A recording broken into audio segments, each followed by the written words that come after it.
Afterward, you can send me this recording also. Yes, ma'am, sure. Okay, ma'am. So, my name is Shivam Gaur, and I'm from ITM Business School, Navi Mumbai. And he is my colleague, Siddharth Shashi-Kumar. We'll be doing interview with Miss Manisha. So, Miss Manisha has been a part of Residential Life Care. Uh, so, she is a member of and representative of MBA Mutually Beneficial Activities Foundation and Self Esteem Foundation for Disabled for past 8 years. Not She is 8 years, also 20 years, 18 years. 18 years. Okay. So she is also an employee of Australian Shipping World and Gas Was, MNC. was, Was. Okay. was. Not, Okay. no, recently not working there. Okay. Okay. Okay. She has been the part of Transocean Incorporation and is working as HR and admin assistant come front office executive. Yeah. Ms. Manisha is also associated with Udan Durai Foundation. Yes. So, ma'am, we welcome you in this interview session. And Thank you. yeah. So, ma'am, could you tell us something about your life and your whatever things you carry out, like everything? मैं हिंदी में बात करूँ तो Yes, चलेगा? ma'am, sure. Yes, ma'am, sure.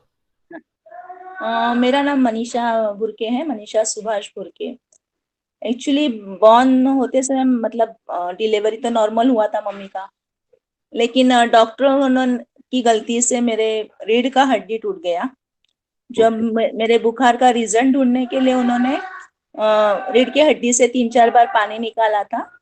पानी निकालते समय उन्होंने क्या किया, मेरे 2 हाथ और मेरी मुंडी मेरे 2 पैरों के बीच में डाल के और रीढ़ में इंजेक्शन दिया था। Yeah. तो लास्ट जब ये प्रोसेस हुआ तभी वो रीढ़ का हड्डी टूट गया और मैं बेहोश हो गई। ये बात है 69 की, जब मैं तभी 7 महीने की थी। तो वो रीढ़ का हड्डी टूट गया तो मम्मी पापा ने सोचा ये मर गई, और वैसे ही डॉक्टरों से बहस करके वो लोग घर लेके आए साइन करके। उसके बाद मैं 4.5 साल तक पूरी बेड रिडन थी। मम्मी पापा जैसा समझता था कोई बताता वैसे इलाज करते गए, और मतलब बुखार आता था, जन्म से ही मुझे बुखार था। तो बुखार का रीजन ढूंढने के लिए एक्चुअली रीढ़ की हड्डी से पानी निकाला था, लेकिन वो सक्सेस नहीं हुआ। तो बुखार का भी इलाज चलता रहा पूरा, मतलब बुखार तो हफ्ते में 2 बार नहीं होता था, या बाकी पूरा हफ्ता ऐसे चालू ही रहता था। खाली एक डॉक्टर के इंजेक्शन से 4 दिन अच्छा लगता था, बाद में वैसे ही बुखार कंटिन्यूज रहता था। इलाज चल रहा था, जो जो जैसा जैसा हर मतलब जो विकलांग बच्चा जिधर घर में है वो घर में जैसे माँ बाप अपने बच्चों को करते हैं, जैसा कोई इलाज बताएगा वो इलाज, फिर वो दवा दारू हो या फिर बोलते ना भगवान का हो, वो सब करते गए। तो होम्योपैथिक की दवाई से मेरा बुखार तो गया, मैं 6 साल की कुछ थी तभी, लेकिन मेरा डिसेबिलिटी नहीं गया। डिसेबिलिटी के जाने के लिए मुझे चिल्ड्रंस ऑर्थोपेडिक हॉस्पिटल जो मुंबई में महालक्ष्मी एरिया में है, हाजी अली, वहां पे मुझे लेके जाते थे। 1 साल ऐसे ही लेके जाना आना हुआ। फिर उधर एडमिट करके मेरे पैर के 5 ऑपरेशन हुए हैं। तभी पैर के 5 ऑपरेशन हुए तभी कैसे कमर तक, मतलब पेट तक पूरा प्लास्टर रहता था, और पैर ऐसे लंबे करके बीच में डंडी डाल के ऐसे रखता था, खाली मतलब टॉयलेटिन का पार्ट खुला रख के बाकी पूरा प्लास्टर था पैर में और कमर तक ऐसे। उस हालत में 3.5 साल निकाला। उसके बाद उधर ऐसे ही ट्रॉली से गिर गई तो मेरा कमर का लेफ्ट साइड का हड्डी टूट गया प्लास्टर में ही। उसके बाद मतलब चलना ही मुश्किल, मुझे बैलेंस नहीं है, रीढ़ का हड्डी टूटने की वजह से मुझे बैलेंस जरा भी नहीं है। तो डॉक्टर ने उधर मतलब प्लास्टर निकालने के बाद भी थोड़ा चलाना फिराना किया, बूट जो शूज मिलते हैं हैंडीकैप लोगों को। तो वो कमर का हड्डी टूटने की वजह से मेरा लेफ्ट लेग है ना छोटा है, 2-3 इंच ऐसा छोटा है, तो मेरा बैलेंस वैसा भी नहीं है, और ये भी नहीं है, पैर टेकता भी नहीं है जमीन को। तो इलाज करते गए, बूट से चलाने का कोशिश किया क्रैचेस देके, लेकिन वो भी पॉसिबल नहीं हुआ। मेरे को बार बार मतलब गिरना होता था। तो मेरे फिर वो गिरने की वजह से मेरे मन में भी डर बैठ गया। उसके बाद और उधर के डॉक्टर ने बताया कि अभी इसमें ज्यादा कुछ इम्प्रूवमेंट नहीं हो सकता है, लेकिन उसका दिमाग अच्छा है तो उसको स्कूल में डालो। मैं घर में बड़ी हूँ, हम 6 भाई बहन है, 3 भाई 3 बहन, मैं बड़ी हूँ। तो उधर भी मतलब फिर मैं जब हॉस्पिटल में 5 साल थी, तभी उस दौरान मेरे मम्मी को भी यूट्रस का कैंसर हुआ। तो उनका इलाज, मेरा इलाज, ये सब चलता रहा। और जब 81 में मुझे हॉस्पिटल से डिस्चार्ज मिला, तो मेरे लिए स्कूल का ट्राई करने लगे मेरे मम्मी पापा। लेकिन स्कूल में भी एडमिशन मिलना बहुत मुश्किल था। एक तो मुझे सब पूरा उठा के लेके जाना, जिधर एडमिशन मिलने को मतलब देने को रेडी थे, वो स्कूल या तो लंबा रहता है या फिर मतलब ऊंचाई पे, जहाँ उठा के लेके जाना बहुत मुश्किल था। तभी मेरी एज थी 13 ईयर्स।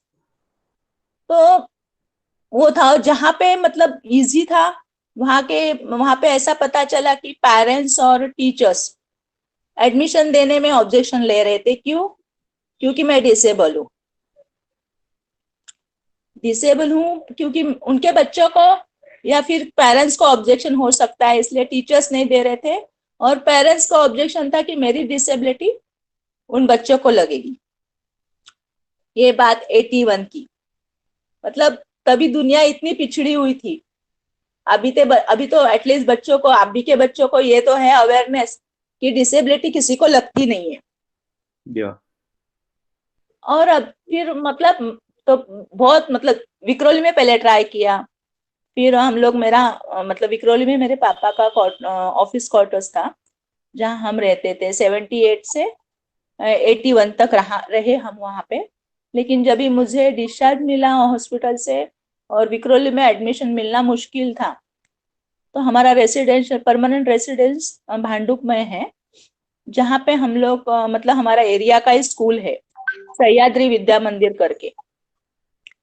तो वहां पे मुझे डालने का मम्मी पापा ने तय किया। लेकिन उन्होंने भी मतलब पहले स्टार्टिंग में थोड़ा ये किया, तो मम्मी ने मुझे मेरे कंडीशन रखा कि मेरी ये बच्ची को जो स्कूल एडमिशन देगा उसी स्कूल में मैं मेरे और 5 बच्चों को भी डालूंगी।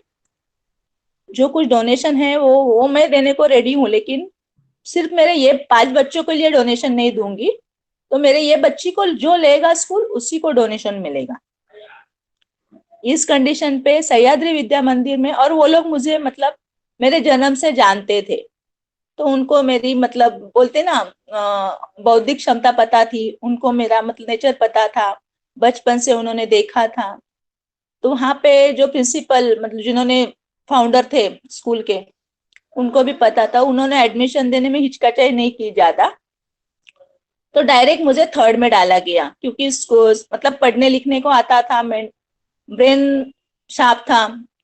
तो थर्ड में डायरेक्ट लेके ये, लेकिन उसी दौरान क्या हुआ, मेरा एडमिशन हुआ स्कूल में और मेरी मम्मी गुजर गई 82 में, मतलब 6 month after.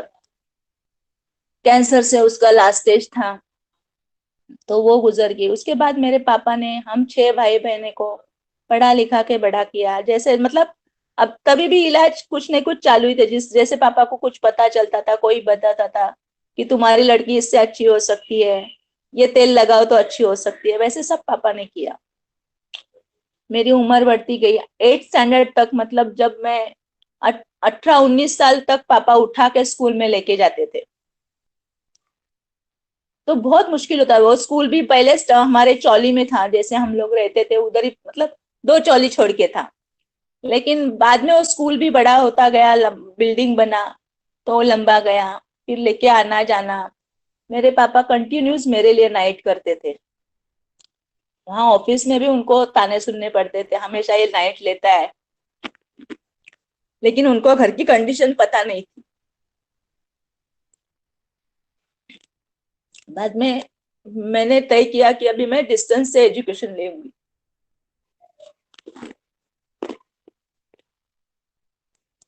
So life has been so challenging for you, but yes. your family was so supportive that they never left you alone.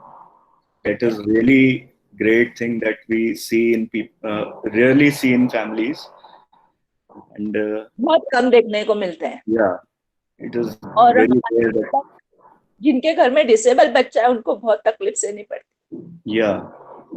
बहुत। तो So मैंने 12 से 10th किया, 10th से मैंने ग्रेजुएशन कंप्लीट नहीं किया एक्चुअली, SYBA में सेकेंड ईयर पूरा करके लास्ट ईयर देने को नहीं मिला मुझे, मतलब पढ़ाई की लेकिन एग्जाम नहीं दिया। साइकोलॉजी में किया और बहुत कोशिश की मैंने कि जो डिसेबल लोगों को पेपर्स के इसमें बहुत कुछ ऐसा है कि ये मिलता है वो मिलता है, लेकिन मुझे तो आज तक ऐसा कुछ नहीं मिला है, बहुत कोशिश करके भी नहीं मिला है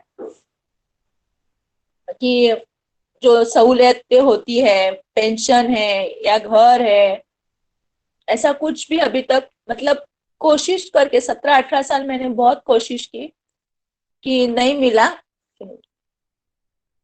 हाँ, तो इसीलिए फिर ऐसा घर मतलब सोचने लगी कि ऐसा कुछ जहाँ मिले मुझे, जहाँ मैं रह के काम कर सकूं, और अपनी मतलब मैं जॉब भी ढूंढ रही थी कि मुझे जॉब मिले, टेलीफोन बूथ मिले, लेकिन जॉब दिलाने के लिए किसी को ऐसा मैं भरोसा नहीं दिला सकती थी कि मेरे में एबिलिटी है। मेरी एबिलिटी का प्रूव करने के लिए मेरे पास कुछ सबूत नहीं था, लोगों को नहीं समझा सकती थी। घर में सब मतलब पूरा घर मैनेज करना, मतलब पैसे का व्यवहार देखना, घर संभालना, डायरेक्शन दे के भाई बहनों को ये सब चलाना, वो सब मेरा होता था। लेकिन बाहर लोगों को प्रूव नहीं है, मतलब लोग सिंपैथी दिखाते थे कि ये ऐसे व्हीलचेयर पे है तो ऐसे काम करेगी, लोगों को नहीं पता था। मतलब देख के बिचारी इतना देखने में अच्छी है लेकिन हाथ पैर नहीं है, ऐसे ताने देते थे लोग। तभी बहुत मतलब बहुत अफसोस होता था कि क्या दुनिया है। लेकिन नहीं, मतलब हार नहीं मानी मैंने, ना ही मेरे घर वालों ने मेरा सपोर्ट छोड़ा। ये मेरे लिए बहुत गर्व की बात थी। लेकिन मुझे किसी पे डिपेंड नहीं रहना था, भाई बहनों पे, क्योंकि उनकी भी लाइफ है। अगर वो लोग घर कमाने के लिए घर से बाहर निकलेंगे तो मैं दिन भर अकेली कैसे रहूंगी घर में। मतलब मैं पूरी तरह से शारीरिक दृष्टि से डिपेंडेंट हूँ, एक पानी का गिलास भी नहीं ले सकती।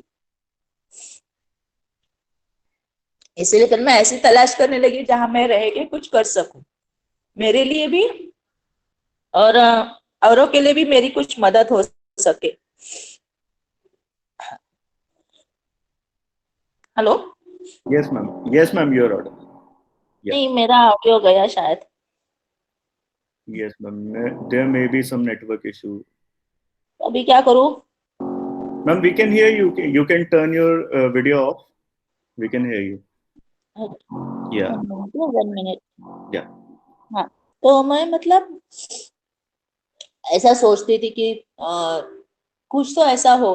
तो MBA फाउंडेशन 2003 में इनका मैंने एडवर्टाइज पढ़ा कि मतलब ऐसे बच्चों को स्टार्टिंग था लोग का रेसिडेंशियल, पहले डेट ईयर 2000 में उन्होंने शुरू किया। तो मैंने 2003 में अक्टूबर नवंबर में पढ़ा, उनको फोन किया, मैंने कंडीशन बता दिया मेरा उनको कि ऐसा ऐसा है, मैं अपने बलबूते पे खड़ा होना चाहती हूँ, तो मुझे क्या मतलब कैसे हेल्प कर सकते हैं आप लोग वगैरह, ये मैंने पूछा। तो इन्होंने बोला और ये भी बताया कि मैं अपना उठा के ऐसा फीस वगैरह नहीं दे सकती क्योंकि मेरी फाइनेंशियल कंडीशन नहीं है। मेरे पापा को इतना पेमेंट नहीं था और मेरे पापा को भी फिट्स का वगैरह प्रॉब्लम था, उनको पहले से फिट्स वगैरह आते थे, तो उनका दवाई था, बाकी भाई बहनों की पढ़ाई, एक पापा कमाने वाले और हम लोग घर में जॉइंट फैमिली थे, अंकल और आंटी उनके बच्चे।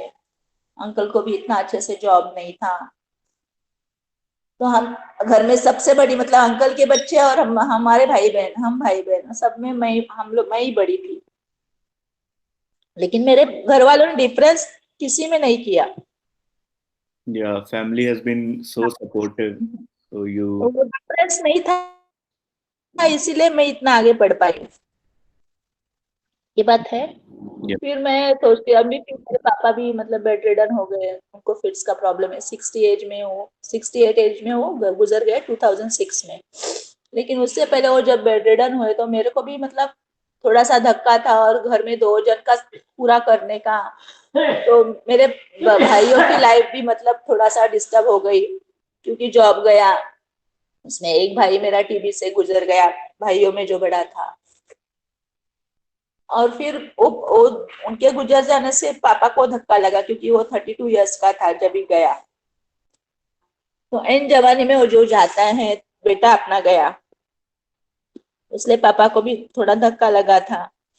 तो वो भी थोड़ा सा मतलब ये हो गए, डिस्टर्ब हो गए, और उन्होंने अपना मतलब पूरा।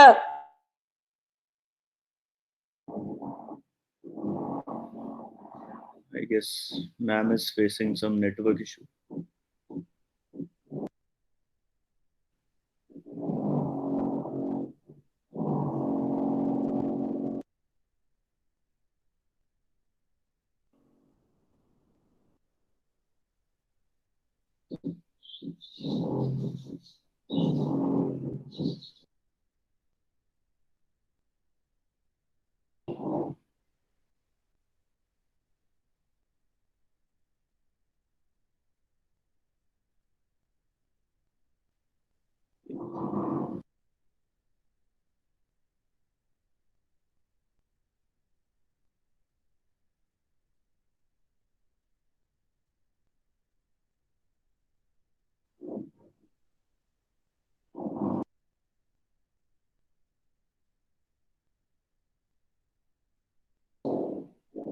We can wait for 2 minutes. She'll be joining back.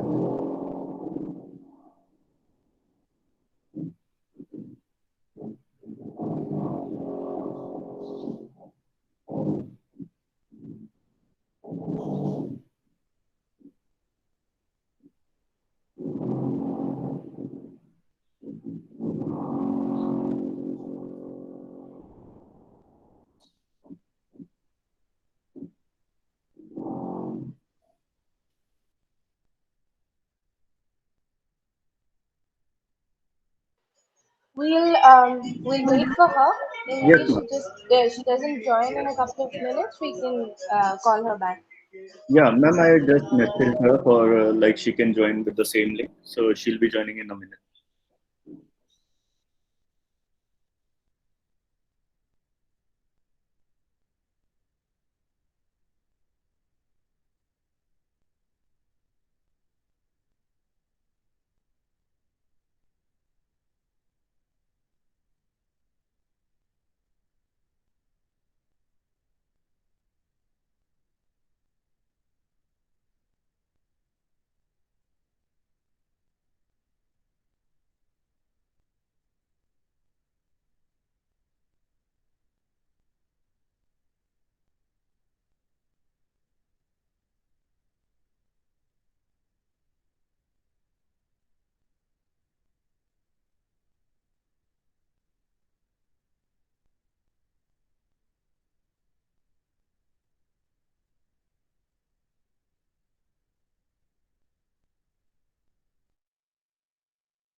Yes, ma'am. Ma'am, you're on mute. Yeah, मुझे पता ही नहीं चला आप it's okay, ma'am. You can go. Topic कहाँ से? वापस शुरू से। No, ma'am, no, ma'am. You can continue from like you were telling us about your father and how things happened. Okay. तो अभी मतलब घर में हम लोग का जॉइंट फैमिली था, मेरे अंकल, उनके बच्चे। Yeah. लेकिन घर में बच्चों में मतलब फैमिली के इसमें मैं बड़ी थी, सब यहाँ के, लेकिन हमारे मतलब फाइनेंशियल कंडीशन नहीं था हमारा, बहुत वीक था हमारा फाइनेंशियल कंडीशन। कभी कभी हम लोग के 2 वक्त के खाने के भी लाले होते थे। इस तरह से हमने जिंदगी गुजारी है। पापा अकेले कमाने वाले, अंकल का भी जॉब इतने अच्छे से नहीं था। हम 8 भाई बहनों की, मतलब चाचा के अंकल के 2 बच्चे और हम 8 5 6 जन, तो बहुत मुश्किल होता था। फिर ऐसे ऐसे करके मेरा ग्रेजुएशन हुआ, मेरे भाई बहन भी पढ़ने मतलब आगे बढ़ते गए। रात को नाइट ड्यूटी करके पापा सुबह आते थे, फिर घर का खाना बनाना, कपड़ा, मेरी देखभाल, मतलब मुझे तैयार करके स्कूल में लेके जाना, ये सब पापा अकेले करते थे तभी। पापा और भाई बहन है, अंकल का सपोर्ट था हमारे। एक बात है कि पापा को खास सिर्फ एक ही भाई है, तो वो सपोर्टिव थे उनके लिए, मतलब भाई भाई मिलके साथ में रह के करते थे। आंटी इतनी सपोर्टिव नहीं थी, तो भी मतलब अंकल की वजह से वो कभी मतलब सहारा छोड़ा नहीं उन्होंने।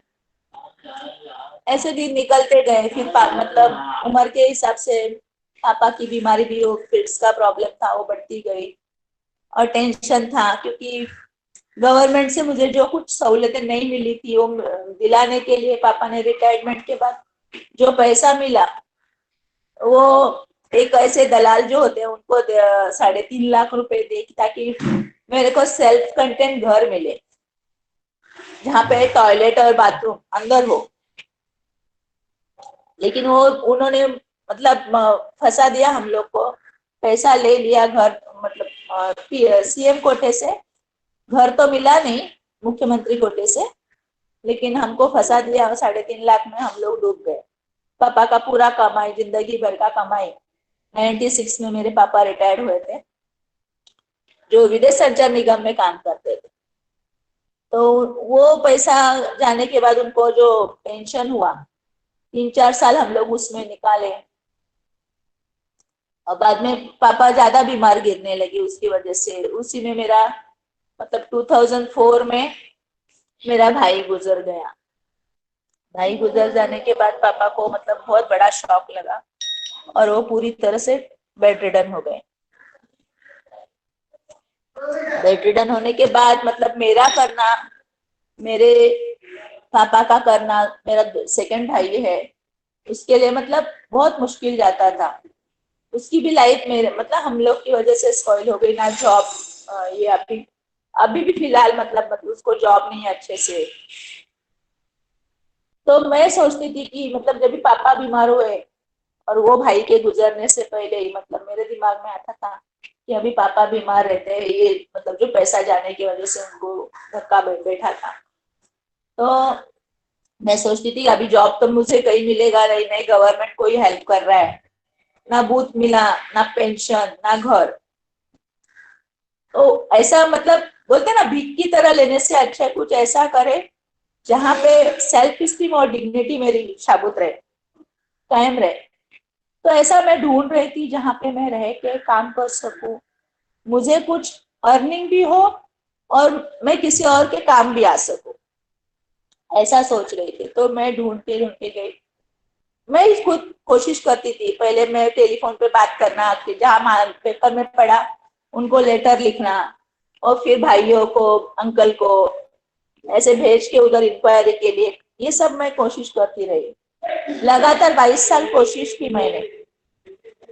तो 22 साल की कोशिश का नतीजा ये था कि 2003 में मैंने MBA foundation mutually beneficial activities, ये यहाँ की, इनका एडवर्टाइजमेंट पड़ा नवाकाल पेपर में, मराठी पेपर में, कि ऐसे ऐसे एडल्ट के लिए रखे जाते। और मेरे मालूमात के हिसाब से एडल्ट के लिए ऑर्गेनाइजेशन तभी नहीं थे, मतलब 2000 के बिफोर ज्यादा नहीं है। तो वो दिल्ली में है, जो दिल्ली वालों के काम आते हैं, या मद्रास में है, जो मद्रास उधर काम आते हैं। मद्रास में भी इतना नहीं है, दिल्ली में बहुत थे, लेकिन दिल्ली में जाके रहना मुमकिन नहीं था, वहां पे आना जाना। और जो बम्बई में प्राइवेट है, गवर्नमेंट का तो है ही नहीं कुछ, प्राइवेट है, वहां पे खर्चा बहुत है, जो कि हमारे ताकत से बाहर था।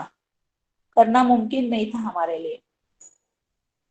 तो एडल्ट के लिए, बच्चों के लिए बहुत है ऑर्गेनाइजेशन, जहाँ पे 3-4 साल ट्रेनिंग देते हैं या 18 साल तक ट्रेनिंग देते हैं, वो बहुत है। जैसे कि हाजीअली में भी हम, जब मैं एडमिट थी तो मुझे मतलब बेसिक पढ़ाई जो होती है वो कराई थी वहां पे। फर्स्ट और सेकंड का पोर्शन मेरा पूरा हुआ था वहां पे, एक्सरसाइज लेते थे। ऐसे बहुत ऑर्गेनाइजेशन है, लेकिन एडल्ट के लिए रह के कुछ काम हो ऐसा कुछ नहीं था इधर। तो एमबीए फाउंडेशन के बारे में पढ़ के मैंने, इवन मैंने मंत्री संतरी सबको, राष्ट्रपति, पंत प्रधान, ये लोग को भी लेटर लिख के तभी के जमाने में मदद मांगने की कोशिश की, लेकिन किसी ने कुछ नहीं दिया। तो हार के अभी ये जो एडवर्टाइज पड़ा, उनको इनको फोन किया, फाउंडर मेंबर CR बालासुब्रमण्यम और मीनाक्षी बालासुब्रमण्यम। तो इन्होंने बोला हमने ऐसे ही बच्चों को ये किया है, इसके लिए खोला है, हम जानते हैं क्योंकि हमारा बच्चा भी ऐसा है, हमारा भी बच्चा ऐसा है, इसलिए हम लोगों ने खोला है। तो मैंने उनको बोला कि अभी देखो आप, मेरा कंडीशन ऐसा है, मैं एक जगह पे बैठ के मतलब जितना काम मेरे मानसिक रूप से जो हो सकता है, बौद्धिक क्षमता के अनुसार, वो सब मैं करूंगी। फिजिकल कंडीशन ऐसी है, मैं कुछ नहीं, इवन पानी का एक गिलास उठा के भी पीना मेरे लिए मुश्किल है, मेरा सब कुछ करने को लगता है। तो मैं बाकी टेलीफोन ऑपरेटिंग कर सकती हूँ, सुपरवाइजिंग कर सकती हूँ, काम बोल के करवा के ले सकती हूँ, मैनेज का काम कर सकती हूँ, मैनेज करने वाला। और पूरा मेरे लिए हेल्प लगेगा कि मेरे लिए एक बाई लगेगी, जो कि मेरा पूरा पर्सनल काम है वो करना पड़ेगा, मैं नहीं कर पाऊंगी। कपड़ा धोना, खाना खिलाना नहीं पड़ता है, मैं खा सकती हूँ। कंप्यूटर का नॉलेज उस समय नहीं था मुझे, जो यहाँ पे आके मुझे मिला। तो भी ये सब उन्होंने एक्सेप्ट करके मुझे एडमिशन दिया। 1 साल तक पूरा ऐसा, मतलब उन्होंने ऑब्जर्वेशन किया मेरा कैसा क्या है। 1 साल तक मतलब विदाउट स्टाइपेंड हमने काम किया यहाँ पे, मैं और मेरी 2 फ्रेंड है, और शारदा और चंदा। हाँ, मतलब एक महीने के अंतराल में हम लोग यहाँ पे ज्वाइन हुए। वो दोनों साथ में आए, लेकिन पहले मैं आई, मेरे बाद 2 लोग दोनों आए। तो हम तीनों ने पहले ऐसे 1 साल ऐसे ही, मतलब विदाउट स्टाइपेंड, हमारी काबिलियत प्रूव करने के लिए काम किया। और ये लोग भी, जो हमारे फाउंडर है, उन्होंने भी हमें कभी बच्चों से कम नहीं समझा। उन्होंने हमें हमेशा हमारा कॉन्फिडेंस बढ़ाने की, मोटिवेट करने की कोशिश की। 1 साल बाद हम लोग को उन्होंने स्टाइपेंड चालू किया। स्टाइपेंड हमारा 500 से शुरू हुआ। फिर बाद में 3 साल के बाद, मतलब मुझे मल्टीनेशनल में काम करने का मौका मिला 2005 में। 2005 में मतलब एक ऑफर आया उधर ही पवई में, जहां हमारा सेंटर था पहले, जहां से रेसिडेंशियल शुरू हुआ। तो वहां पे एक ऑफर आया कि उनको व्हीलचेयर यूजर्स चाहिए था, और मतलब बैक ऑफिस के लिए व्हीलचेयर यूजर्स चाहिए, क्योंकि वो न्यू ऑफिस मुंबई में खुला था। ड्रिलिंग एंड शिपिंग कंपनी है, ऑयल एंड गैस की। तो मुझे उन्होंने लिया वहां पे। उन्होंने मुझे पिकअप ड्रॉप देते थे, 1 मेड फैसिलिटी थी जो मेरे डेली लिविंग एक्टिविटी के लिए जरूरी था। या मैं व्हीलचेयर खुद चला नहीं सकती थी पहले, अभी तो ऑटोमेटिक व्हीलचेयर अभी 3 महीने पहले आई है, लेकिन तभी मुझे पुश करके चलाना पड़ता था। तो वो हुआ। उसके बाद मतलब वहां पे मैंने 10 साल काम किया। पहले बैक ऑफिस में किया, फिर फ्रंट ऑफिस में 5 साल किया। बैक ऑफिस 5 साल और फ्रंट ऑफिस 5 साल। तो एज अ एमबीए रिप्रेजेंटेटिव भी बोल सकते हो, क्योंकि लोगों को पता चलता था तभी कि ये लड़की है, इसमें कुछ तो काबिलियत है, कुछ तो एबिलिटी है। और जिसकी एबिलिटी बढ़ाई है एमबीए फाउंडेशन। मुझे बोलना ही पड़ता था कहाँ पे रहते हो, पूछते तो ऑर्गेनाइजेशन के बारे में, और जिस ऑर्गेनाइजेशन ने मुझे बड़ा किया। लेकिन अनफॉर्चुनेटली 2015 में कंपनी मर्ज हुई, लोगों को कम किया गया, मैनेजमेंट बदल गया, जिन्होंने मुझे लिया था वो मैनेजमेंट नहीं था, स्टाफ बदल गया, तो मेरा भी कम होना ये था। तभी मेरा मतलब स्टार्टिंग वहां की स्टार्टिंग मेरी थी 2000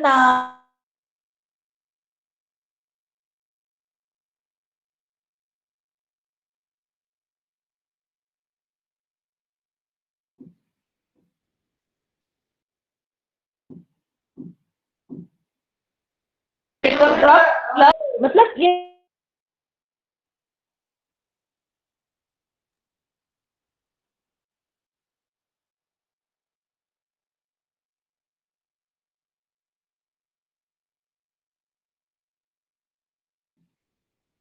I guess ma'am is facing network issues again.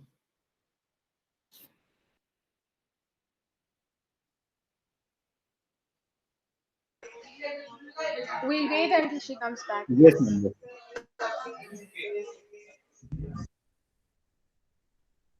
Ma'am, you're on mute. Phone आएगा तो कुछ प्रॉब्लम होता है क्या? Yes, ma'am. It disconnected. हाँ, Yeah. तो मतलब मेड फैसिलिटी थी मेरे लिए, बाकी का सब मतलब वो प्रोवाइड मेडिकल था, और 1900 मेरा स्टार्टिंग हुआ पेमेंट। और एक था कि मैं जब भी मैनेजमेंट ने उस वहां के मुझे पूछा था कि तो आपको डॉलर में चाहिए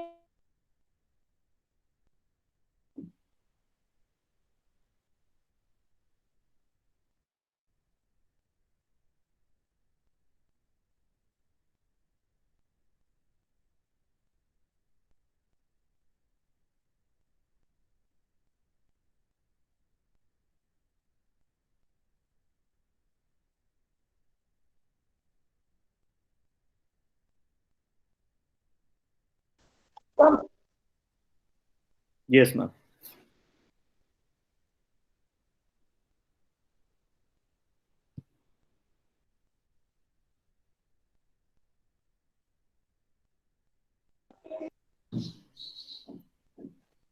सॉरी सॉरी, फोन से वजह से डिस्कनेक्ट हो It's okay, ma'am. It's okay. रहा है। You were telling about they were asking you for the payment in dollars हाँ, or वो डॉलर, मुझे वो तभी पता नहीं था कि डॉलर बढ़े या इंडियन रुपीस, और yes. मैंने बोल दिया इंडियन रुपीस। तो मतलब डॉलर बोलती तो शायद और पेमेंट ज्यादा होता था, लेकिन पता नहीं था। और तभी से मतलब मेरी जर्नी वो स्टार्ट हुई। फिर सुबह 8:30 बजे वहां से ऑफिस से निकलने का, ये सेंटर से निकलने का, और उधर ऑफिस में जाने का 5:30 बजे तक उधर, फिर शाम को आके सेंटर का कुछ काम होगा ऐसे। तो एज अ फैमिली मेंबर वहां पे काम करने का, ऐसा सब मेरा चल रहा था। लेकिन अनफॉर्चुनेटली 2015 में मेरा जॉब गया। अब फिर बाद में सोचा भी कि कोई भी ऑर्गेनाइजेशन ऐसा नहीं होगा जो कॉर्पोरेट कंपनी जहाँ पे मेरी डिमांड पूरी हो सके। मेरी डिमांड मीन्स मुझे रेसिडेंशियल मतलब पिकअप ड्रॉप चाहिए या मेड फैसिलिटी चाहिए। पिकअप ड्रॉप तो शायद मिल जाता, लेकिन मेड फैसिलिटी नहीं मिलती थी स्पेशल, जो ट्रांसोशन ने मुझे दी थी।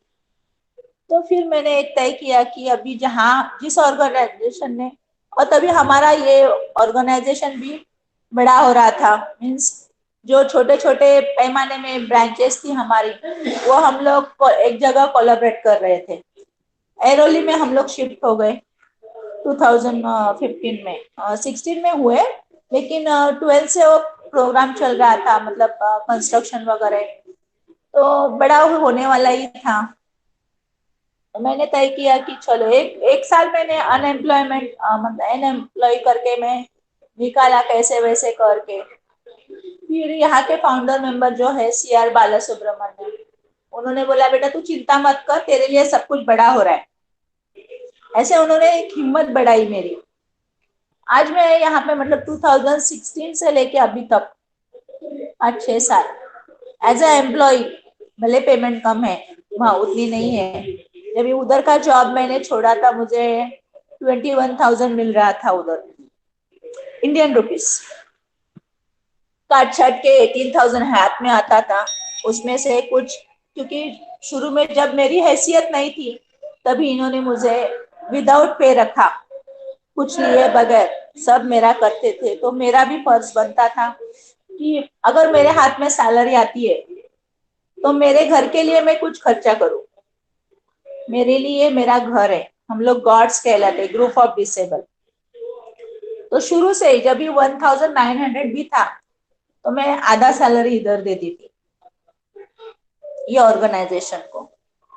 हाँ, फिर मतलब 800 में मेरा कुछ जो कुछ चलता था वो मतलब ठीक था मेरे लिए, क्योंकि जहाँ कुछ भी नहीं मिलता था वहां मुझे वो मिलने लगा था। और जब भी मतलब एमबीए फाउंडेशन में रह के मैं बाहर जॉब कर रही थी, और एमबीए फाउंडेशन उससे पहले यहाँ पे 500 से बढ़ के मेरा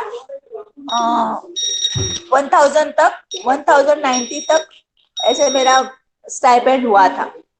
वो 1900 1090 का बढ़ के अभी मत छोड़ा जब भी बाहर का जॉब, तभी 21,000 हो गया। इतनी तो मतलब मैंने प्रगति की। इसके बीच अब मेरी पहचान मतलब एक जयदीप करके है, उनसे हुई। तो उन्होंने मुझे उड़ान के बारे में बताया था। उड़ान से कृष्णा, ये निष्ठा निष्ठा आनंद, तोराई फाउंडेशन, सुमित्रा मैडम, सुमित्रा दी हमसे पहचान हो गई निष्ठा की वजह से। तो बाद में मैं अहमदाबाद गई एक कैंप के दौरान। ये जॉब करते करते ही तभी हुआ था, कश्मीर जाके आई।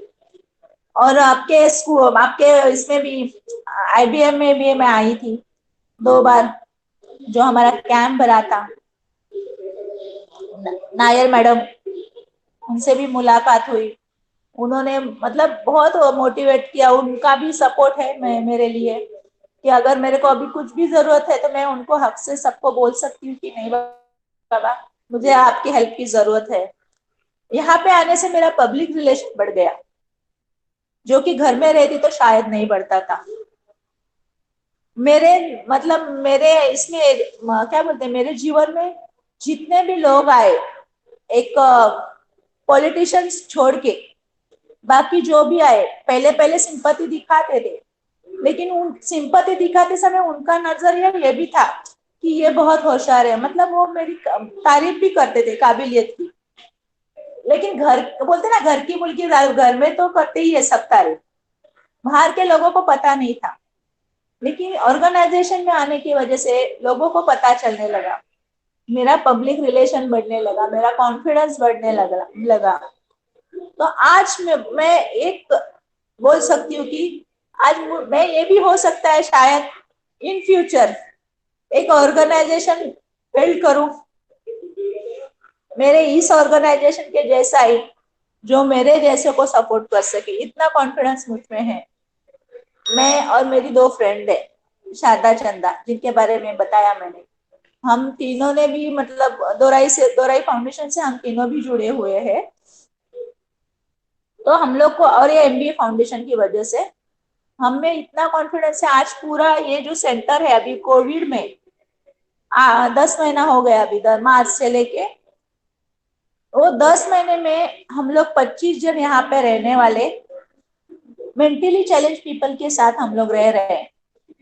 मल्टीपल डिसेबिलिटी जिनका है उनको हम लोग संभाल रहे, ना ही सिर्फ संभाल रहे, पूरा मतलब उनका जो जरूरतें है वो हम लोग डोनेशन के ऊपर जमा करके चला रहे। मैनेजमेंट है हमारे साथ, लेकिन कोविड की वजह से आना मुश्किल है, वहीं पे कांटेक्ट करना मुश्किल है। तो यहाँ पे रेसिड है, मतलब लोकल पीपल है, या फिर जैसे कोई पहचान वाले है, भले लंबे है लेकिन ऑनलाइन आजकल सब कुछ चल रहा है, तो उसके जरिए हमें हेल्प कर रहे हैं। 8 महीने से जो कि हमारी रिक्वायरमेंट, जो जरूरतें है पूरी उनकी वजह से पूरी हो रही है। 2016 में यहाँ आने के बाद हमारे फाउंडर मेंबर फाउंडर, मेंबर नहीं बोलूंगी, फाउंडर हमारे CR बाला सुब्रमण्यम, जिन्होंने मेरे पापा जो 2016 में 6 में गुजर गए, उनकी कभी मुझे कमी कभी महसूस होने नहीं दी।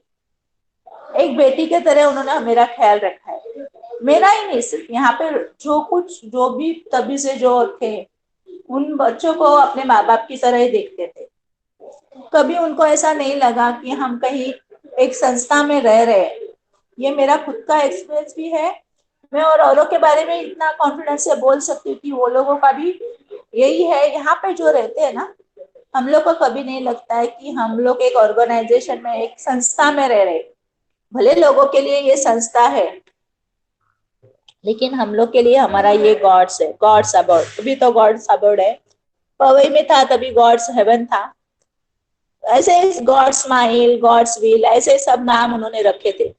मतलब उनका दूरदृष्टि इतना था कि उनको बहुत कुछ करना था, लेकिन वक्त ने और बोलते ना तकदीर ने उनको चांस नहीं दिया।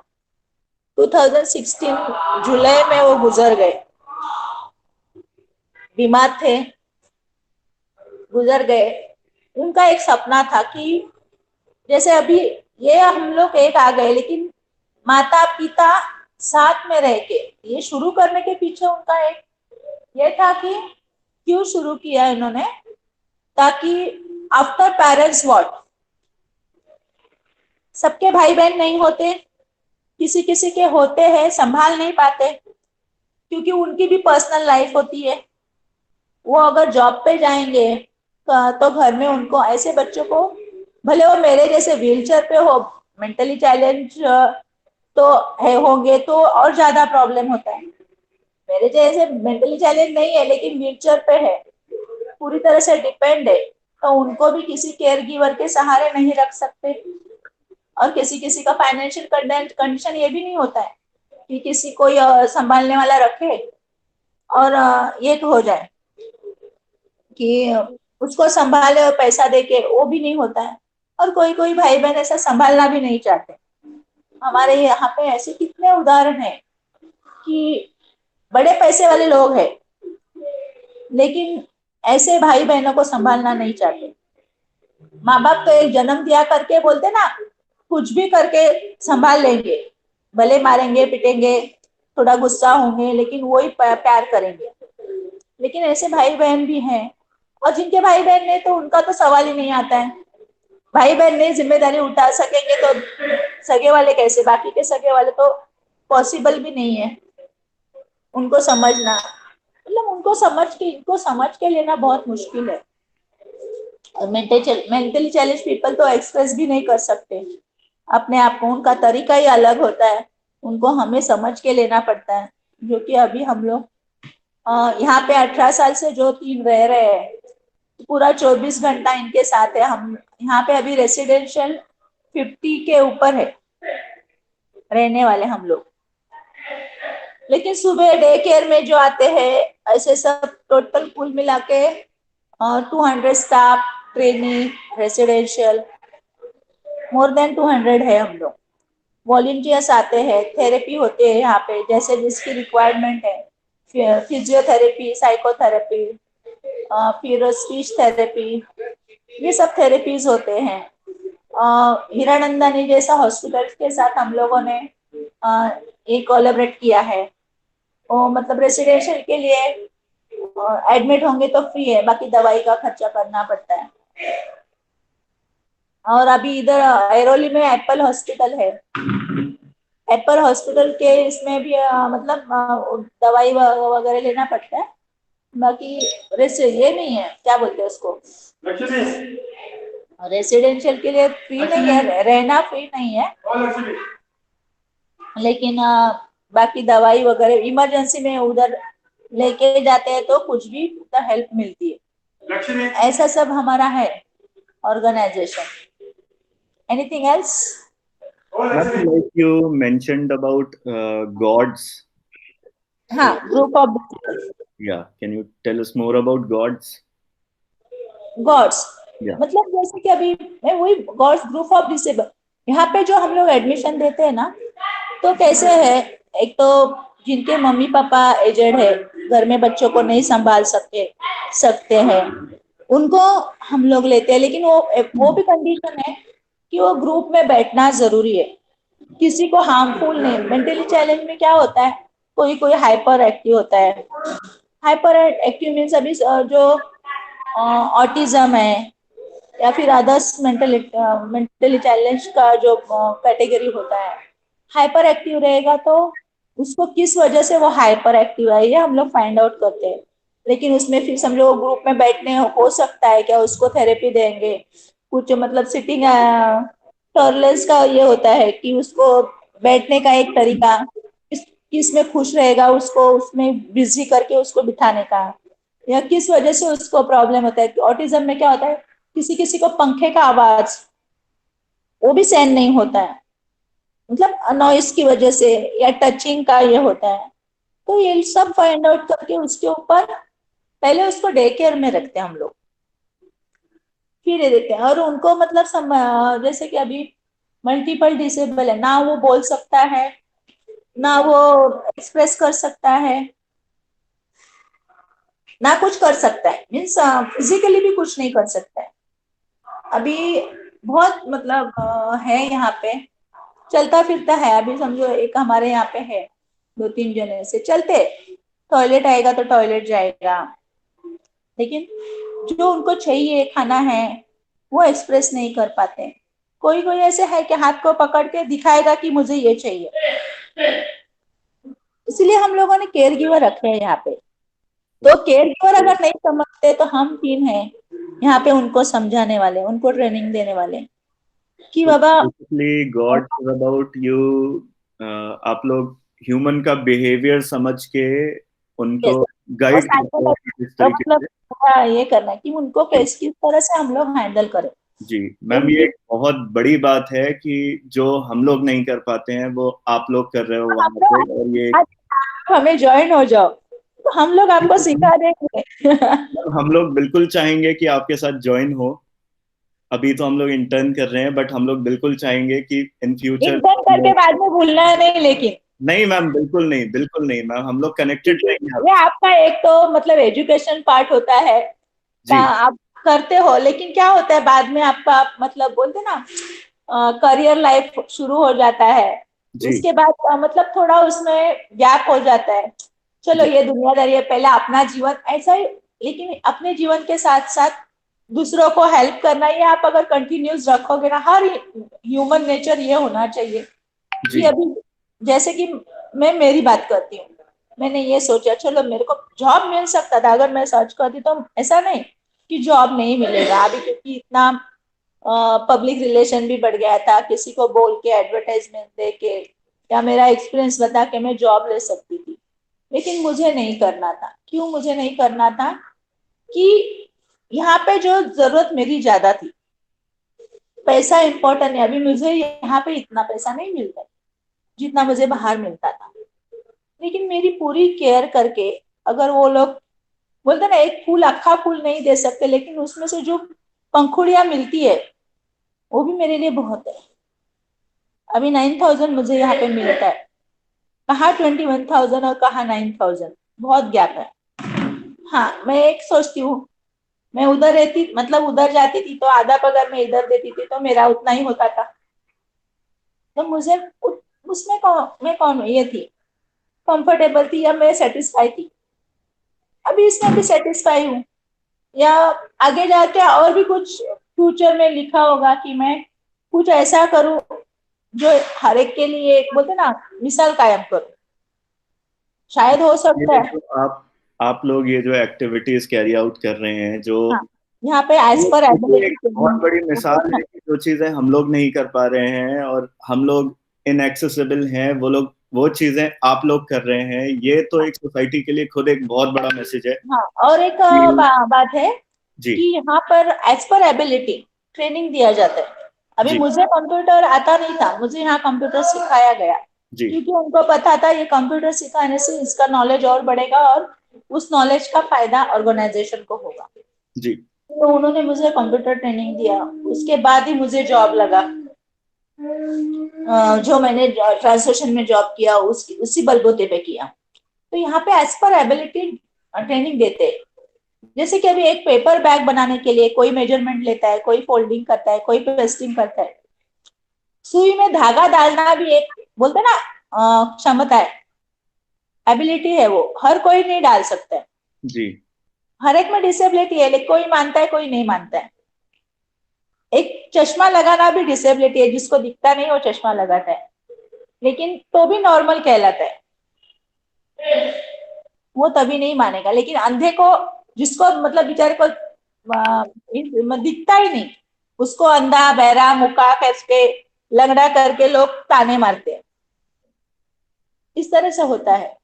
जी। तो एक है जो ये बदलना चाहिए सब। अभी स्पीच एंड हियरिंग इम्पेयर्ड, हम लोग उसको बोलते ना बहरा है, ये हियरिंग इम्पेयर्ड नहीं बोलेंगे, स्पीच इम्पेयर्ड नहीं बोलेंगे, उसको प्रॉब्लम है वो नहीं बोलेंगे, वो ताने दे के बोलेंगे, तो वो गलत है। और यहाँ पे जो मतलब चीजें बनती है, हमें सेल्फ स्टीम और डिग्निटी के साथ कैसे जीना है, यहाँ पे ये जो है सिखाया जाता है। और अभी self esteem foundation for disable, ये 25 सेक्शन अंडर कंपनी है, हमारा सिस्टर कंसर्न कंपनी है, जी। जिसके तहत हम लोग हमारी बनाई हुई चीजें, हमारे ऑर्गेनाइजेशन में एमबीए फाउंडेशन में बनाई हुई चीजें, फाउंडर सेम है, मीनाक्षी बालासुब्रमण्यम और सीआर बालासुब्रमण्यम, तो वो बेचने की कोशिश करते हैं।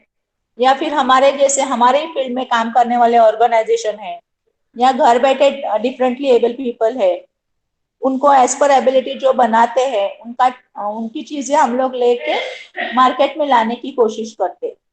मार्केट में लाने की इन द सेंस एग्जीबिशन लगाते। अभी कोविड के इसमें तो हम लोगों ने ऑनलाइन एग्जीबिशन चालू किया है। या फिर हमारे अभी रिसेंटली हमारे 1000 मेंबर है ऑल ओवर मुंबई में, जो ईयरली 2500 अभी फिलहाल किया है, पहले 2200 था, ईयरली 2500 भरना है। क्वार्टरली हम आपको वर्थ ऑफ 500 या मोर देन 500 आप ले सकते हो, एज पर योर रिक्वायरमेंट कर सकते हो। हमारा उद्देश्य ये है कि हमारे ट्रेनिंग्स को काम मिले रेगुलर, फिर वो लोग कॉन्फिडेंस उनका बढ़ता है कि बाबा नहीं, हम लोग चीज बनाते हैं, वो बेचा जाता है, और हम भी पार्ट ऑफ द कम्युनिटी है, और हम भी कमा सकते हैं, हम भी किसी से कम नहीं है, ये दिखा सकते हैं, हम किसी पे निर्भर नहीं है, ये दिखाने का एक जरिया है। तो हम चाहते हैं कि हमें फ्यूचर डोनेशन में डिपेंड नहीं रहना चाहिए। तो यही हमारा सेल बढ़ाने के लिए हम लोग कोशिश कर रहे हैं। ये मेंबरशिप जो है 2500, अभी एक साल के लिए 2500 आज की दुनिया में तो बहुत कम है। एक टाइम पे 2500 लोग बाहर जाके होटल में जाके उड़ा के आते, लेकिन मेंबर बनने के लिए हिचकिचाते। मेंबर बनने के बाद कभी कभी ऐसे भी लोग हैं, ये सामान हमको क्या करना है, हमको सामान नहीं, हमने एज अ बोलते ना दान कर दिया, इस तरह से उनका एटीट्यूड होता है। लेकिन सामान लोगे आप, यूज करोगे, बाकी सामान भी वही होता है जो आप बाहर से लाते हो, तो ये यूज करो तो एक तो आपको भी फायदा होगा, एक बोलते ना पुण्य मिलेगा। पुण्य की भाषा नहीं है, लेकिन एक है कि उनको एक तसल्ली होगी बच्चों की, ट्रेनिंग्स को, कि हम बनाते हैं, वो लोग खरीदते हैं। ऐसे सब होना चाहिए। या फिर आप दूसरे ऑर्गेनाइजेशन को, जिनको ऐसे सामान की जरूरत है, अभी क्लिनिकल प्रोडक्ट्स लोग बाहर से लाते हैं, बराबर, जी। घर में तो आपको चाहिए तो आपका ब्रांड होगा, रेगुलर है, तो वो यूज मतलब कर सकते हो। लेकिन कोई ऑर्गेनाइजेशन ऐसे जो छोटे छोटे हैं, उनको ये खरीदने के लिए भी पैसे लगते हैं, तो उधर देके मतलब इधर भी आप पुण्य कमा सकते हो, उधर भी पुण्य कमा, किसी को देके, या घर की भाई लोग हैं आप उनको देके, कोई कोई ऐसे करते भी है, हमसे सामान लेते हैं और बाहर जरूरतमंदों को देते हैं, तो दोनों तरफ से ये हो जाता है, वो कि इक्वल हो जाता है। ऐसे सब है। मैम एक सवाल और मैं आपसे पूछना चाहूंगा, बोलिए। एक क्या मैसेज देना चाहती हैं सोसाइटी को, जो आप एक देखना। एक तो पहला फैमिली सपोर्ट, फर्स्ट तो हर फैमिली ने ऐसे बच्चों को घर में बिठा के नहीं रखना चाहिए। जैसे सुमित्रा मैम ने अपने बच्चों को, अपने दोनों बच्चों को बोलूंगी मैं, प्रसाद ऐसा है लेकिन उसकी बहन भी उसको सपोर्टिव है।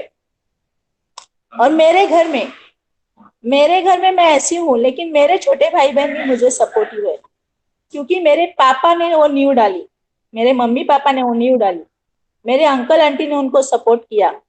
तो वो भाई बहन का भी एक नजरिया ऐसे हो गए ने, अपनी ऐसी बहन है तो उनको ये करना है, सपोर्ट करना है, उनको सपोर्ट करना है। तो वो फैमिली सपोर्ट पहले होना चाहिए फर्स्ट। नहीं बाबा ऐसा बच्चा है तो दुनिया से शर्म करके छुपा के नहीं रखना है, दुनिया को अवेयर करना है, एक वो है। और जितना हो सके उसको मोटिवेट करके उसको बाहर दुनिया में लाने की कोशिश करना है। और जब माँ बाप ऐसे सपोर्ट करते हैं तो वो बच्चा, अगर मेंटली चैलेंज है तो बेचारे का सवाल ही नहीं है, लेकिन अगर फिजिकली चैलेंज है तो बच्चे ने उतना कोशिश करना चाहिए कि नहीं, अगर मेरे माँ बाप मेरे लिए इतना कर रहे हैं तो मैं खुद मेरे लिए भी कर सकता हूँ उतना, कि मुझे बढ़ना है आगे। खुद मोटिवेट होना भी जरूरी है। जी बिल्कुल। हाँ, फैमिली के बाद जब भी कोई अभी बाहर जाओ, समझो मैं किसी से बाहर जाके ऐसे रास्ते पे मदद मांगूंगी तो कभी कभी लोग आनाकानी करते हैं मदद देने के लिए। वो लोगों ने भी हिचकिचाना नहीं चाहिए कि बाबा है उसको ऐसा प्रॉब्लम है तो उसको ये मदद की जरूरत है, तो वो मतलब समाज की तरफ से भी वो हाथ आगे आना चाहिए मदद का। सिर्फ एक संस्था को फाइनेंशियली मदद करके उतना काफी नहीं होता है। मैन पावर, फिजिकल, अभी ये कोविड में हमारे लिए इतना मुश्किल है, आप लोगों के लिए मुश्किल था, तो आप सोचो एक व्हीलचेयर वाला या मेंटली चैलेंज जो कि अपने लिए कुछ भी नहीं कर सकता है। अभी मैं पूरा दिन व्हीलचेयर पे हूँ, मेरे हाथ व्हीलचेयर पे लगे रहते हैं, लेकिन ना मैं सैनिटाइजर लगा सकती हूँ, ना मास्क पहन सकती हूँ। सैनिटाइजर लगाऊंगी तो भी हाथ मेरा व्हीलचेयर पे ही रहेगा, मैं बैठूंगी व्हीलचेयर पे ही, उसी हाथ से मुझे खाना खाना है, सैनिटाइजर लगा के खाना नहीं खा सकती। मतलब कितना मुश्किल है। और बाहर से लोग आते हैं केयर गिवर, अभी उनके बगैर तो मेरा काम नहीं चलने वाला है। भले हम लोग उनकी बोलते ना क्या टेस्ट करके लेते हैं, नॉर्मल हो तो ही लेते हैं। अभी 3 महीना तो हम लोगों ने बहुत सफर किया। यहाँ पे एक ही केयर गिवर रेसिडेंशियल लेडी है जो कि पूरा मतलब मेरे जैसे 4 व्हीलचेयर वाले हैं लेडीज में, तो वो पूरा 4 जनों का। और एक मतलब 40 की लेडी है जिसकी हाइट भी ज्यादा नहीं है, वो भी मतलब थोड़ा सा मेंटल का प्रॉब्लम है उसको। वो लेडी 4 जनों का करती है, तो उसको भी कितना तकलीफ होता होगा, क्योंकि वो बाहर नहीं जाती, हमारे साथ ही रहती है, तो हम लोग का वो करेगी। लेकिन उसके लिए वो मतलब वो भी बीमार पड़ सकती है। तो हम लोगों ने, हमारी जो रेगुलर पहले अप डाउन करने वाली लेडी थी उसको फिर तो ये किया, तो वो भी जब मन चाहे, वो लोग ऐसे नहीं है ना, वो लोग पैसे के लिए काम करते हैं, तो वो लोग अपनी थोड़ी मुसीबतें समझ समझ पाएंगे। हम लोग कितना भी समझाएंगे केयर गिवर्स को या कितना भी समझ के लेंगे, वो लोग नहीं समझने वाले। तो वो लेडी भी अभी मन मानी तभी काम पे आएगी, काम पे जाएगी। तो बाहर से लोग ट्रैवल करके आते हैं, वही लोग हमको छूते हैं, उनका भी कुछ बीमारी होगा तो वो हमको लग सकता है, ये हम लोग दिमाग में नहीं रख सकते, क्योंकि हमें जरूरत है। ऐसे सब अभी ये कोविड में बहुत फेस किया। अभी भी इधर भाई कोई मिलते नहीं काम के लिए, और उनका पेमेंट ऑर्गेनाइजेशन को भी बहुत मुश्किल से मिलता है, मतलब देने के लिए बहुत मुश्किल होती है, क्योंकि हमारे ऑर्गेनाइजेशन को फाइनेंशियल गवर्नमेंट फाइनेंशियल कुछ ये नहीं, सपोर्ट नहीं है। पर्सनली तो किसी को मिला ही नहीं है अब हमारे ऑर्गेनाइजेशन भी, लेकिन अगर कोई ऑर्गेनाइजेशन दोराई या एमबीए के जैसे जो ऑर्गेनाइजेशन इसमें इस फील्ड में काम करे, तो गवर्नमेंट का भी फर्ज है कि ये ऐसे ऑर्गेनाइजेशन को सपोर्ट करे, गवर्नमेंट का या फिर दुनिया में रहने वाले लोग हैं जो गवर्नमेंट में है, उनको आगे आके ये करना चाहिए कि ऐसे ऑर्गेनाइजेशन को सपोर्ट करने के लिए या मैन पावर प्रोवाइड करने के लिए फ्री में नहीं, एटलीस्ट आप आधा दो, ये करो, या कोई ऐसे लोग आगे आने चाहिए कॉर्पोरेट वाले कि ऐसे ऐसे ऑर्गेनाइजेशन के लिए जो सैलरी का कुछ प्रोजेक्ट करे।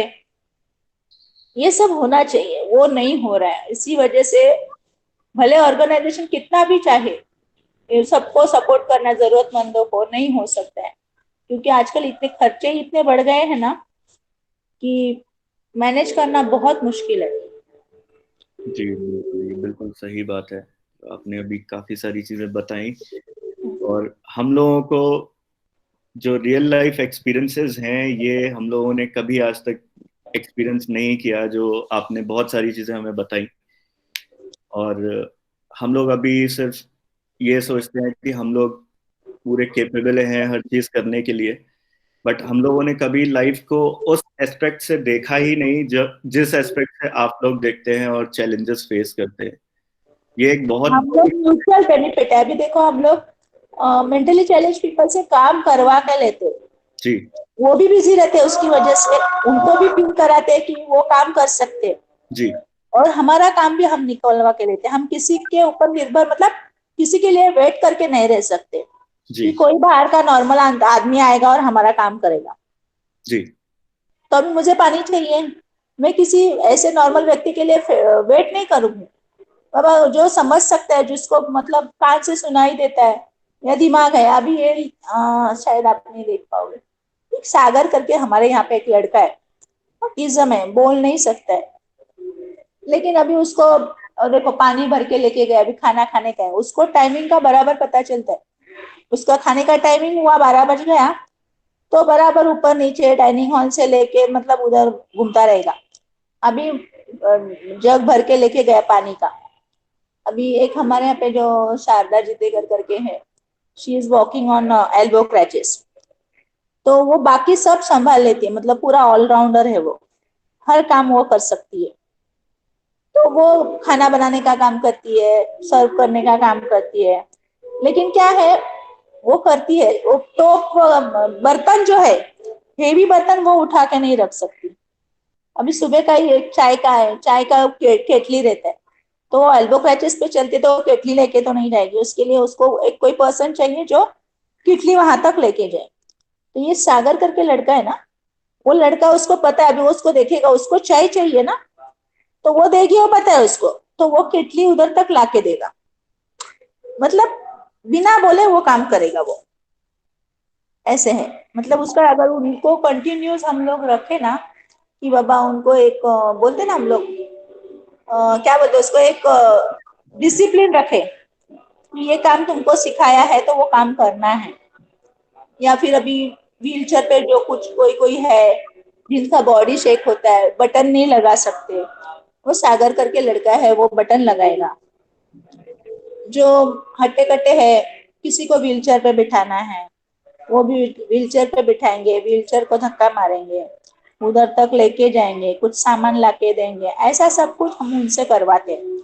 जिसके मतलब इसके कारण क्या होता है, हम नॉर्मल लोगों पे ज्यादा डिपेंड नहीं रहते। हमारी जो छोटी छोटी जरूरतें हैं हम एक दूसरे के सहारे पूरी कर लेते हैं। अभी उनको कुछ चाहिए तो हम किसी और से बोल के उनका काम करवा सकते हैं। ये म्यूचुअल बेनिफिट हुआ। जी और एमबीए फाउंडेशन, ऐसे तो ये मीनिंग ये है, लेकिन मैं पहले मतलब जब हमारे सीआरबी अंकल थे तभी मैं बोलती थी उनको ये मनीषा भुरकी एसोसिएशन है, ऐसे मैं उनको मतलब मजाक में बोलती थी, सही में ऐसा ही लगता है कि ये मेरा घर है। मैम, आज आपसे बात करके बहुत ही अच्छा लगा, और बहुत ही खुशी मिल रही है कि आप जैसे लोग भी सोसाइटी में हैं और सोसाइटी के लिए इतनी सारी चीजें करते हैं जो हमें पता नहीं चलता। और इस चीज के लिए मैं आपको बहुत। मुझे ऐसे स्टेज पे लाने के लिए आपका शुक्रिया, जी खास करके दोराई फाउंडेशन सुमित्रा दी का, जी जिन्होंने मेरा कांटेक्ट दिया आपको, जी सही में। और ये दो ऑर्गेनाइजेशन और फाउंडर मेंबर है यहाँ के, जी उन्होंने मुझे बहुत कुछ दिया है।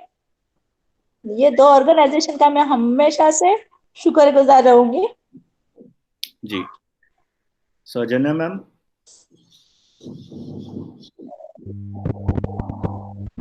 हाय hi Saujanya, how are you? I am good, आप कैसे हैं? मैं ठीक हूँ। फर्स्ट टाइम आपसे रूबरू हो रही हूँ। बिल्कुल, लेकिन सुना तो इतना है कि जान पहचान ऑलरेडी हो गई है। तो मैं सौजन्या प्रसाद दौरे फाउंडेशन की ओर से आपका बहुत बहुत शुक्रिया अदा करना चाहती हूँ। सुमिता दी को भी बोल दीजिए, मम्मी को आपके। बिल्कुल हाँ, बिल्कुल आपकी भी बहुत बिल्कुल। तारीफ सुनी है, आपकी भी बहुत मैंने तारीफ भी आपकी सुनी, बहुत बहुत तारीफ सुनी है। सच्ची में अच्छा अम, लगा। तो हमें और भी अच्छा लगा, हमारे स्टूडेंट्स भी यहाँ पे साथ में हैं और आपकी जो पूरी स्टोरी है, आप जहाँ से स्टार्ट किया और अभी आप जहाँ पे हो और आपने इतने स्ट्रगल्स को फेस करके एक उस पॉइंट से जहाँ पे आप खुद के लिए कुछ नहीं कर पाते, लेकिन आप अभी इस पॉइंट पे हो जहाँ पे आप दूसरों के लिए कुछ कर रहे हो। इतनी बड़ी जो आपने जर्नी इतनी अच्छे से, इतनी ताकत और इतनी हौसला के साथ आपने निभाया है और इस जर्नी को आपने हमारे साथ शेयर किया, इसलिए हम आपका बहुत बहुत बहुत धन्यवाद करते हैं। Thank you.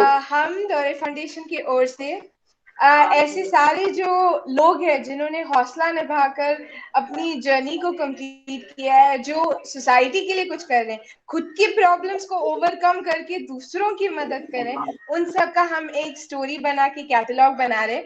इसलिए हम इसको रिकॉर्ड कर रहे हैं, इसे हम अभी सोशल मीडिया पे डालेंगे ताकि बहुत सारे लोग और इंस्पायर हो। बहुत सारे लोग जो घर पे रहते हैं और सोचते हैं कि मैं क्या कर सकती हूँ, वो भी जाने कि है ऐसी एक सही बात। जिन्होंने इतने साल घर पे रह के भी आज उन्होंने इतनी इतनी बड़ी चीज की है। और दूसरे लोगों के लिए, खुद के लिए करना तो एक बात होता है, दूसरों के लिए करना तो बहुत बड़ी बात होती है। मेरी मेरी तो मेरी और एक इच्छा है, मेरी और एक इच्छा है कि दोराई और एमबीए के जैसा मेरी तरफ से मैं भी कुछ ऐसा एक ऑर्गेनाइजेशन स्टार्ट कर सकूं, जो कि और एक बोलते ना कि लोगों को और एक लोगों से जुड़ने का, ऐसे लोगों से जुड़ने का और एक मौका मिल सके लोगों को, कि मतलब ये ऑर्गेनाइजेशन अभी फुल है, मतलब वहाँ की उनको मतलब एडमिशन नहीं मिलेगा, यहाँ पे नहीं मिला, फुलफिल हो गया, तो और एक ऐसा ऑर्गेनाइजेशन है जहाँ लोग ज्यादा से ज्यादा बढ़ सके, भले 3 जन एक होके काम कर सके। बिल्कुल बिल्कुल, और इसीलिए हम ये कर रहे हैं, इसीलिए हम ये सारे इंस्पायरिंग स्टोरीज, इन सारे इंस्पायरिंग पीपल के साथ बात कर रहे हैं ताकि और लोग और बहुत बहुत कई सारे लोग हमारे साथ जुड़े, खुद कुछ करें, जो सबकी एक जिम्मेदारी होती है हमारी सोसाइटी के लिए। सब की एक छोटी ना कोई छोटी बड़ी कोई ना कोई एबिलिटी होगी जो सोसाइटी को दे सकती है किसी ना कोई किसी एबिलिटी तरीके। छोटी नहीं होती है, क्योंकि हर एक जो जैसे जरूरत है वैसे उस तरह से जरूरत पूरा होना बहुत जरूरी है, वो छोटी एबिलिटी की वजह से भी। बिल्कुल पानी पीना बहुत बिल्कुल छोटी बात है, बिल्कुल और पानी पीना बहुत छोटी बात है, लेकिन वो किसी बिल्कुल को पानी पिलाना बहुत बड़ी बात है। बिल्कुल बिल्कुल, क्या बढ़िया कहा। इसीलिए ऐसे शब्दों के लिए हम ये इंटरव्यूज कंडक्ट कर रहे हैं, दौरे फाउंडेशन कैटलॉग क्रिएट करिए। हम बहुत बहुत शुक्रगुजार हैं कि आप हमारे साथ थे, आपने इतनी अच्छी तरीके से, इतनी ब्यूटीफुली, इतनी विस्तार से आपने अपनी जर्नी बताई है और बहुत सारे लोग इससे इंस्पायर होंगे। इसलिए हमारी तरफ से एक छोटी सी भेंट आपके लिए आपके स्क्रीन पर होगी। ये छोटी सी बात है, लेकिन छोटी छोटी बातों से हम बातों से आपको दुनिया थैंक यू बनती कहना है। चाहते हैं। तो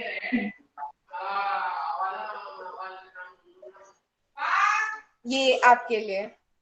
thank you, thank you. Thank you कि आप हमारे साथ आज थे, आपने हमें वक्त दिया, आपने अपनी स्टोरी हमारे साथ शेयर की। इन सारी हमें चीजों के लिए प्लेटफॉर्म थैंक यू देने के सो लिए भी मच। Thank you. बिल्कुल थैंक यू वेरी बिल्कुल, मच। अगर आप जैसे लोगों को प्लेटफॉर्म नहीं मिलेगा तो सोसाइटी इंस्पायर कैसी होगी। Thank you. Thank you so much, ma'am, for being there thank with thank you you us. So ma'am. Much. Give, thank you.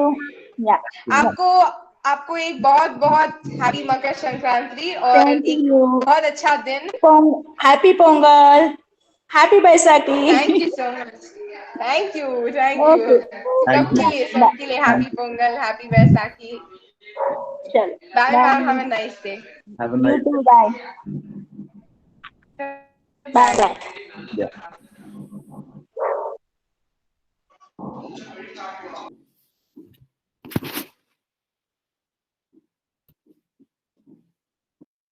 Siddhant. Recording off, recording. Recording on,